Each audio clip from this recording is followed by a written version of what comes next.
I wanted to show an example of something that I have musicians perform at the beginning of a session to help get them in the right headspace for the sample performances later on. And this is from Six Violins this morning. This is another section I'm doing for the Vista 2 chamber module. And so I just had them listen to a short excerpt that I wrote. And then I had them listen to it again, but this time they play a line which just weaves in and out of the piece. That's just a quick little line I composed, something which is conducive to getting them to think about legato phrasing with vibrato.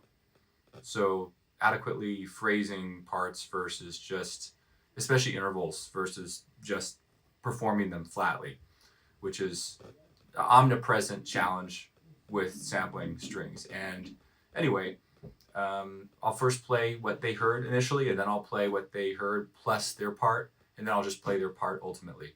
So what I find is that notation is a lot more powerful than verbal instruction. Verbal instruction I've found, especially more recently, it's just you can only get so far. And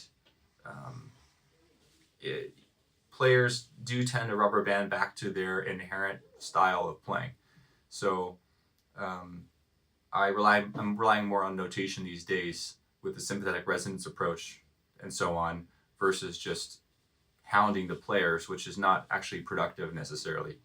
So I found that I'm able to run the sessions a lot more automatically with more advanced notation with the sympathetic resonance approach that I'm doing.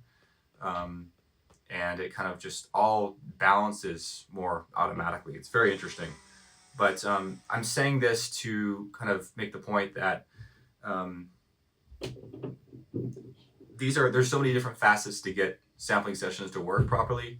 And I've always said this, like when I'm talking to acquaintances or whatever, I've always said, you need to be approaching it from just tons of different angles, and some stuff won't work and some stuff will. And this is one of those, doing like a reference thing is like one of those little ways, like I'm about to show you, that you can help improve things, but it's not something that can be relied on wholly.